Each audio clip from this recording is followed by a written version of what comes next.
Minsan, may mga lugar na hindi mo naman hinahanap, pero pag nakita mo, parang may kakaibang pakiramdam.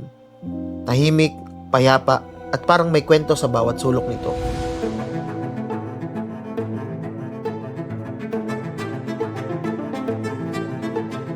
Hindi lang halaman na makikita natin dito.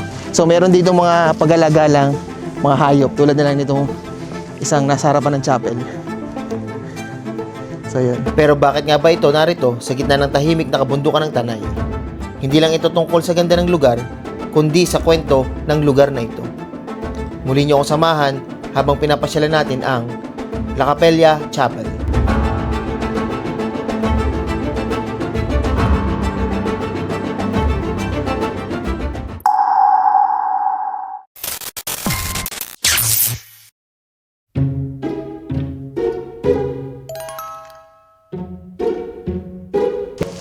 Good morning mga kay-BTS. Isa na namang istorya ng paglakbay at pagtuklas. Noong nakaraan, mga simbahan ang pinitures natin. Mga simbahan na merong natatanging ganda. So ngayon naman dalawang pilgrimage site na pupuntahan natin dito sa Tanay. Isang luma at bagong pasyalan at pagninilayan. So kaya samahan nyo ako hanggang sa dulo ng video na ito. So kaya unahin na muna natin itong dati ng pasyalan na kahit hanggang ngayon ay ito ay dinarayo pa rin. So tara! Ang Regina Rica ay hindi lang isang pasyalan, kundi isang malawak na bandal na espasyo na itinayo bilang isang pilgrimage site. Lugar para sa panalangin, katahimikan at pagninilay. Sinimulang itayo noong early 2000 at unti-unting binuksan sa publiko habang dinidevelop. Meron itong lawak na humigit kumulang 13 ektarya. Makikita mo rito ang kombinasyon ng kalikasan at pananampalataya, mga burol at tanawin ng kabundukan ng Tanay. Pero ang pinakapansin-pansin dito ay ang higanteng rebulto ng Mahal na Birheng Maria, isang imahe ng Our Lady of the Most Holy Rosary.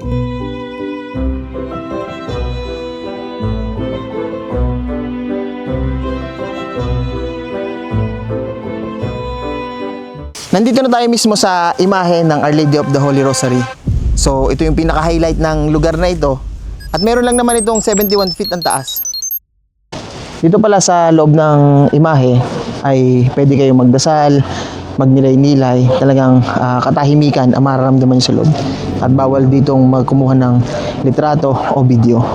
Dito lang sa lugar na ito, dito sa labas, itong kanilang view deck na matatanaw mo naman ang mga kabundukan ng Tanay, ilang bahagi ng Laguna.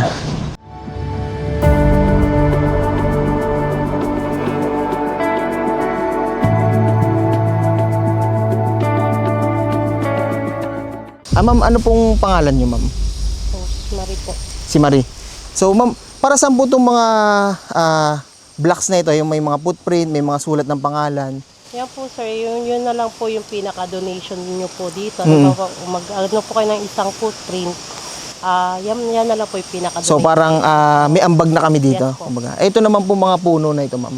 Ito po mga puno na to, parang ano po ito, So, may mga magtatanim ka, maliit pa lang po yan, tatanim na. Opo. Tapos hintayin na lang po lumaki. So, parang ganun lang din po, donation Opo, lang din po. donation po. Na parang may part kami dito dito sa mga puno. Para sa mga hindi nakakalam, ang lugar na ito ay hindi lamang pilgrimage site. So, meron din ditong farm. At sa farm na yon ay makikita nyo yung mga halaman at gulay na kanilang itinitinda. At meron din ditong mga hayop na paglalagala kayong makikita. So, nakakatuwa ang lugar na ito. Ito yung maliit na taniman ng kanilang mga halaman. So, dito ay makikita nyo yung iba't ibang uri ng mga bulaklak at ilang uri din ng mga halaman. So ito yung sinasabi kanina ni ate na binebenta rin nila sa mga bumibisita rito. Hindi lang halaman na makikita natin dito. So meron dito mga pagalagalang, mga hayop tulad na lang nitong isang nasa harapan ng chapel. So yun, isa yung baka. So ngayon marami pa kayong ma-encounter dito. So meron pa ako nakita dito kanina na pabo at iba pang mga hayop.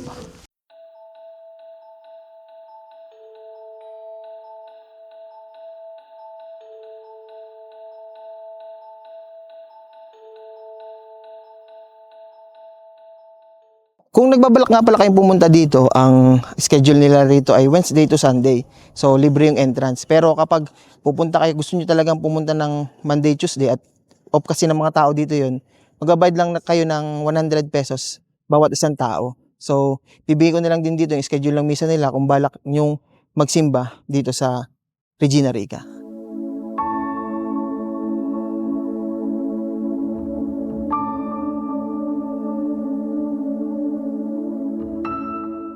So ngayon naman ay magtungo na tayo sa ating susunod na destinasyon. So ngayon ay pupuntahan natin itong bagong pilgrimage site dito rin sa Tanay Rizal. So tara!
Papunta nga pala sa lugar na ito, sa kapilya, or ang tinatawag nilang La Capella Wedding Church, ay madaraanan natin itong isang private property na tinatawag na Epic Mountain State. Ang Epic Mountain State ay pagmamay-ari ng Pamilya Brown. At ito ring La Capella ay dating pagmamay-ari ng Pamilya Brown na i-donate nila ngayon sa Diocese of Antipolo. At ngayon, itong lugar na dinaanan natin kanina ay isasarado na sa April 2. Gagamitin na yung original na daan papunta dito sa chapel. Ang paggagawa at pagsasaayos ng lugar na ito ay pinondohan ng Pamilya Brown at ipinangasiwa sa Diocese ng Antipolo. Tinatawag din ang simbahan bilang wedding church. Sa disenyo pa lang, panalo na. Merong glass wall, open view, tapos bundok ang background. Hindi tulad ng mga sinaunang simbahan na inubog na ng daan-daan taon, ang La Capella ay isang bagong tayong lugar ng panalanginan. Sa unang tingin ay mapapansin nyo na kagad ang kakaibang itsura nitong simbahang ito. Hindi ito katulad ng mga pangkaraniwang simbahan. Ito ay mukhang elegante, malinis. Bibihira pa lang sa atin yung mga ganitong itsura ng simbahan, yung moderno at kakaiba.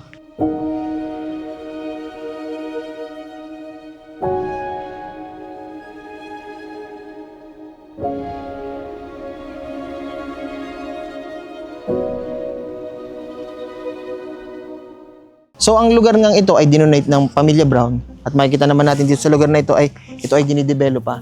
So marami pang aayusin dito. As is na ito ay napakaganda ng pasyalan ang lugar na ito. At dito sa banda rito ay matanaw naman natin ang mountain view ng ilang bahagi ng kabundukan ng Tanay. So nakita nyo naman napakaraming turista sa bahaging yun dahil napakaganda nga ng tanawin.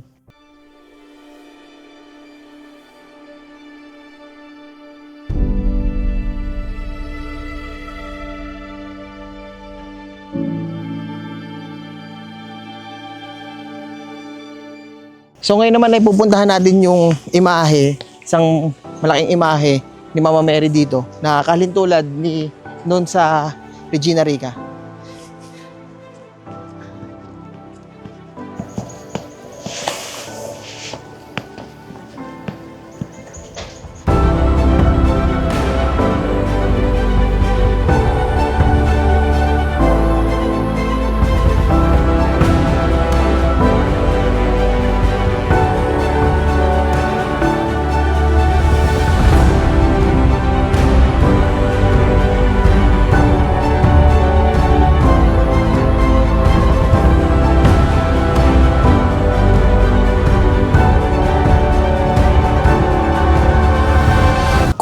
Mapapansin nyo itong imahe ng Mama Mary sa likod ko ay kulay puti. Wala pang tala na nagsasabi na ito ay kukulayan. Pero kung mapapansin nyo, ang laki nitong Mama Mary na ito ay halos kasing laki ng si Regina Rica. Pili ko nga, mas matangkad pa ito kumpara doon sa nasa Regina Rica.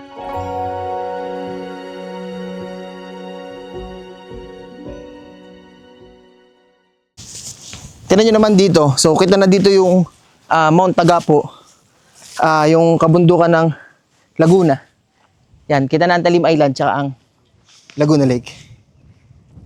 Sa akin ng Pantaha ay mukhang mas matangkad ito ng ilang metro kumpara sa Mama Mary na Regina Rica. Ngunit, ang sa Regina Rica naman ay mas malapad ng ilang metro kumpara dito dahil ang sa Regina Rica ay pwede nating pasukin ng loob. Ito naman ay isang nakatayo lamang na imahe ng Mama Mary.